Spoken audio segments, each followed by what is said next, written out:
la no kwa mewe nya imi ameno kaya omo no kwa fewe nya isa da me beno kaya ka umo igba ma no ku ma we nya okiala ala okiala okiala okiala okiala okiala okiala okiala okiala mama no kwa to we nya wala no kwa to we nya ida le kenu kiala no kwa mewe nya isa da me beno kaya ka umo no kwa fewe nya isa da me beno kaya ka umo igba ma no ku ma we nya okiala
Lara lo nuwe gyo be rian gba erian fungbe Jesu o pe ran ni leyi na baba nuwe gyo be rian gba re Wabuji me wa para ni mele yo. Lawo nu eke beri agba.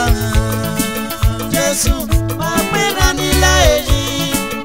Baba nu eke beri agba me. Ajina jori wa para ni mele yo. La baba nu eke beri agba eri abugbe. Jésù wa para ni la eji. Baba nu eke beri agba me. Naga ubagmo iwe ni yangiye omo naga bia bagmo mami ege yanro akinado mami ege yanro ege ruwa baba ge ni poko refe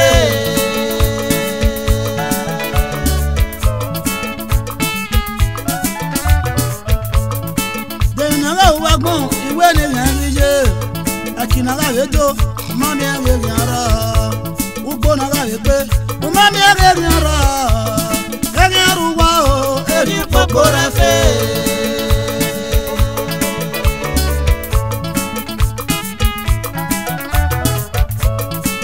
maga ubagmo iwe ni yangiye ukwegbe no saya woma mami ege yanro ogwana zeo mami ege yanro ege ruwa o eri poko refe ajina wa para ni lejo lara onu ga ki obe mi agba ere abugbe Jésù wa para ni la eji baba nu eke obe ni agba me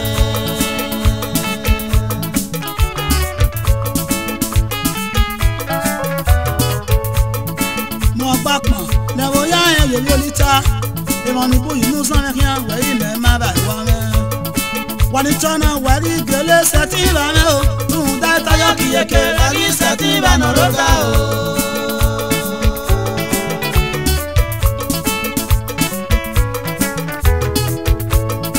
mo papọ̀ na wo ya en le lolita e mo ni bo inu san me kian we ime ma ba wa me ito o iwi me ri kiri o salera me oluwagun me te yunu agbon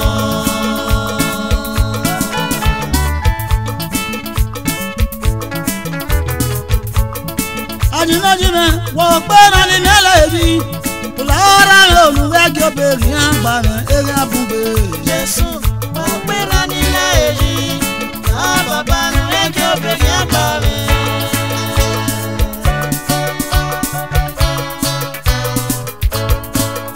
ajinajime o la o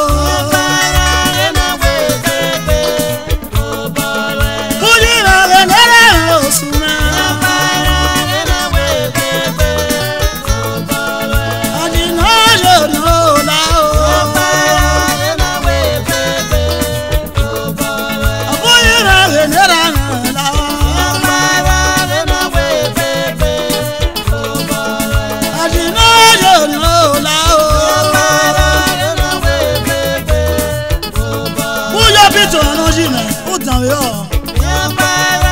Ebonwa, ebibonwa, emi paro no we bele fu no sa awa. Idolo na kan da abowo no ka pa wi bae o mo ta ko o.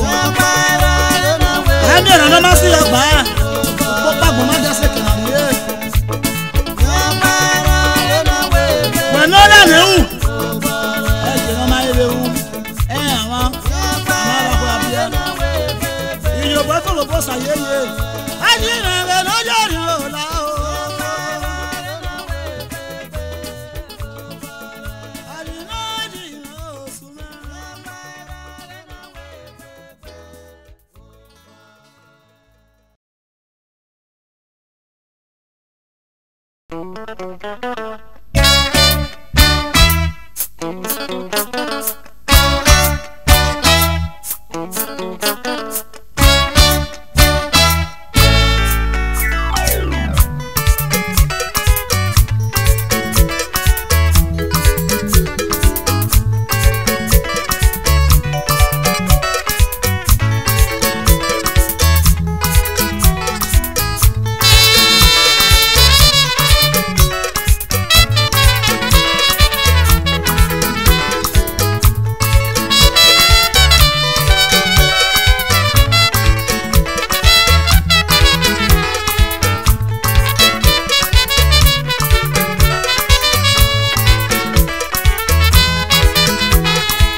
Eye gbahana ile lo masowa.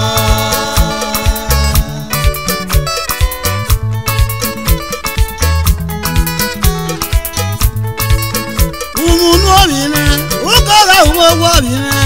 Eye gbahana ile lo masowa.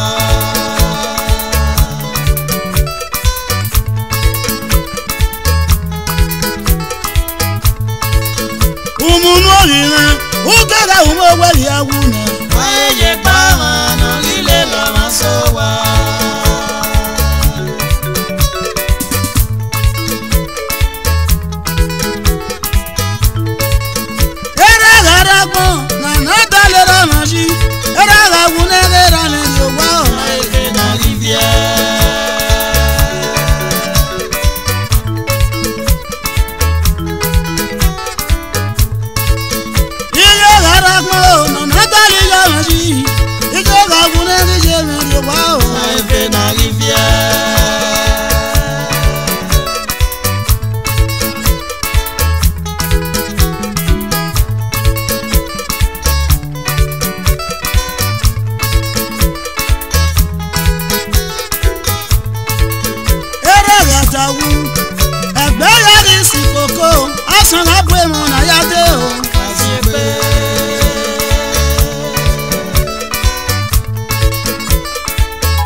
John Olitanira ẹnu yewe wu baba.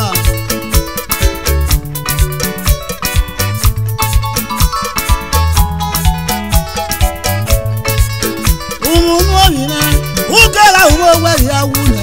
Eye gbahana ile lo masowa.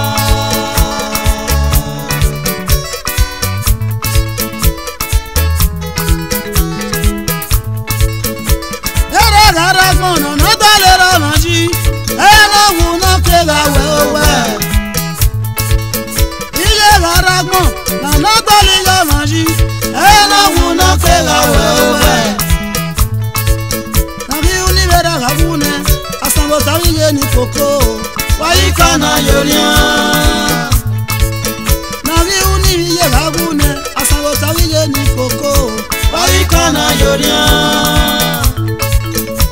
agapa mono narade o edo nene mi biojera agapa mono najete edo nene mi biojera umunu obine ukara umowo yawu. Eye gbahana ile lo masowa. Umunu obine ukara umowo yawune. Eye gbahana ile lo masowa. Umunu obine ukara umowo yawune. Eye gbahana ile lo masowa.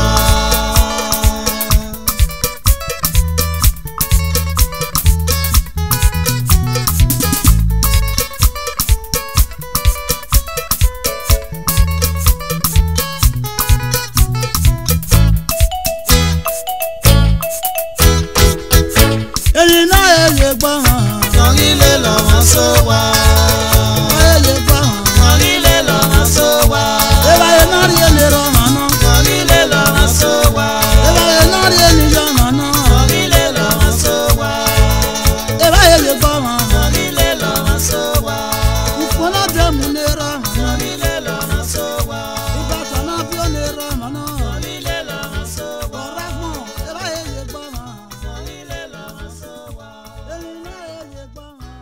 Ile lo masowa.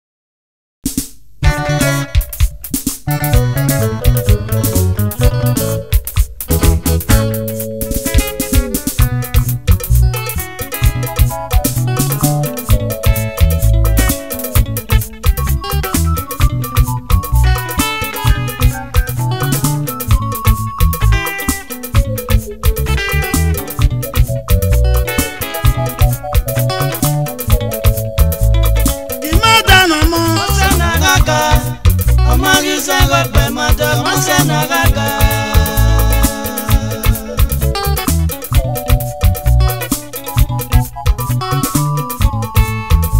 Wagimada no mo masana gaga Oma gisango pe mate masana gaga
Monsa nagaga Agimata no mo Monsa nagaga Omagisa gobe maje Monsa nagaga Mama fume ye Kaduna Monsa nagaga Omagisa gobe maje Monsa nagaga Mama fume Ibadan Monsa nagaga Omagisa gobe maje Monsa nagaga Mutama mona kusuko ya unaje Monsa nagaga Omagisa gobe maje Monsa nagaga Mama fume je wori